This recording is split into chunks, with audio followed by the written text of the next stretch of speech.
अगर आपको हमारा वीडियो पसंद आए तो हमारे चैनल को लाइक एंड सब्सक्राइब कीजिए और भी लेटेस्ट वीडियो देखने के लिए। तो आज हम पढ़ने वाले हैं मोल फ्रैक्शन, जिसको कि डिनोट किया जाता है कैपिटल एक्स से। तो मोल फ्रैक्शन का डेफिनेशन क्या है? It represents the moles of a solute present in 1 mole of solution. 1 mole solution में कितना सॉल्यूट प्रेजेंट है, इसे हम उस सॉल्यूशन का मोल फ्रैक्शन कहेंगे। तो मोल फ्रैक्शन के लिए फॉर्मूला क्या हो जाएगा? Mole fraction is equal to number of mole of the component divided by total number of moles all the component. जैसे एग्जांपल के तौर पर, in a binary mixture if the number of moles of A and B are Na and Nb representatively, the mole fraction of A will be XA is equal to Na divided by Na plus Nb। यहाँ XA क्या है? Mole fraction. Na जिसका हम fraction निकालना चाहते हैं जिस component का, और नीचे दोनों का एडिशन पूरे सॉल्यूशन। अब हम नेक्स्ट देख रहे हैं, इसी तरह अगर हम मोल फ्रैक्शन ऑफ बी निकालना चाहे तो उसका फॉर्मूला हो जाएगा XB बराबर NB बटा Na प्लस Nb। ठीक है, चलिए नेक्स्ट है मोलरिटी, जिसको कि हम डिनोट करते हैं कैपिटल M से। It represent moles of solute present in 1 litre of solution. इसका मतलब है कि 1 लीटर सॉल्यूशन में कितना मोल सॉल्यूट प्रेजेंट है। फार्मूला क्या हो जाएगा? मोल ऑफ सॉल्यूट बता volume of solution in litre. इसका यूनिट क्या होता है? मोल पर लीटर, जिसको कि साथ ही साथ it also represented by capital F या फिर molar. Density of a solution is mass of the solution per unit volume. ये क्या है? डेंसिटी। डेंसिटी को हम कैसे डिफाइन करेंगे? फिर से देखिए, density of a solution is mass of the solution per unit volume. इसका मतलब है कि किसी भी सॉल्यूशन में जो सॉल्यूट प्रेजेंट है उसका मास कितना है, उसे हम डिवाइड करेंगे टोटल सॉल्यूशन से, तो हमें उस सॉल्यूशन का डेंसिटी पता चल जाएगा। इसके लिए फॉर्मूला है डेंसिटी, जिसे कि हम डिनोट करेंगे स्मॉल डी से, equal to mass of volume बटा वॉल्यूम ऑफ सॉल्यूशन।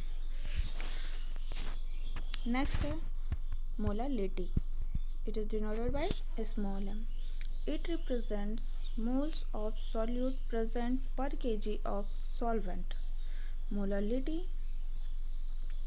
जिसे डिनोट करते हैं स्मॉल m से, इसका फॉर्मूला हो जाएगा मोल्स ऑफ सॉल्यूट बटा mass of solvent in kg। Unit of molarity क्या होता है? मोल पर kg, which is also represented by m, या फिर हम इसे मोलर भी बोल सकते हैं। नेक्स्ट है आपका normality. Normality that is denoted by capital N। इसे हम कैसे रिप्रेजेंट करेंगे? It represents number of equivalents of solute present in 1 litre of solution.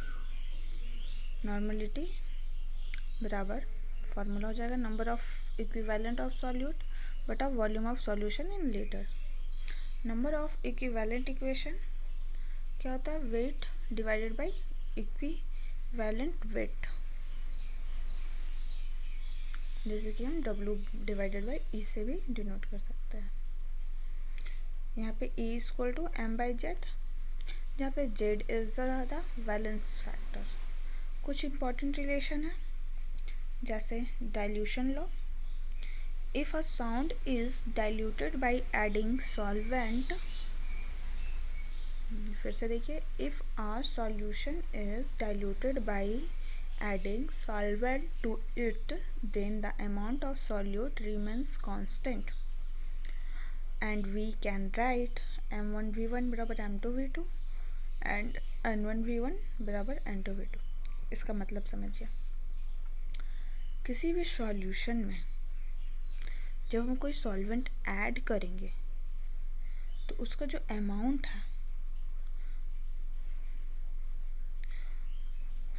उसका जो amount of solute remain constant जैसे कि कोई सॉल्यूशन है, सॉल्यूशन हो सकता है नमक और वाटर का, सॉल्ट एंड वाटर का। इसमें अगर हम सॉल्वेंट दैट मीन्स वाटर कितना भी ऐड करें, लेकिन सॉल्यूट कांस्टेंट है, दैट मीन्स जो नमक है वो कांस्टेंट है, नमक का मात्रा कांस्टेंट है, तो उसके लिए फॉर्मूला बन जाता है M1V1 बराबर N2V2 या फिर N1V1 बराबर N2V2। मोलरिटी एंड नॉर्मलिटी, इसके बीच क्या रिलेशन होगा? Normality equal to Z into molarity. कुछ इम्पॉर्टेंट पॉइंट्स हैं जिसे नोट कीजिएगा।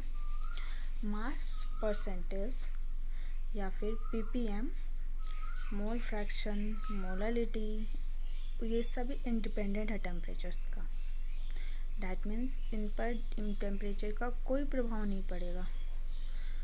टेम्परेचर कितना भी बढ़ाए किसी चीज़ का मास परसेंटेज नहीं बढ़ेगा, मोल फ्रैक्शन नहीं बढ़ेगा। उसी के opposite whereas molarity and normality are a function of temperature. This is because volume depends on temperature and the mass does not. वहीं पे मोलालिटी और नॉर्मलिटी जिसमें कि किसी चीज़ का वॉल्यूम कंसिडर किया जाता है, तो इसमें टेम्परेचर का इफेक्ट पड़ेगा क्योंकि वॉल्यूम टेम्परेचर पे डिपेंड करता है और मास टेम्परेचर पे डिपेंड नहीं करता है। तो आज के लिए इतना ही। अगर आपको वीडियो पसंद आया तो प्लीज़ हमारे चैनल को लाइक करें एंड सब्सक्राइब करें। Thank you.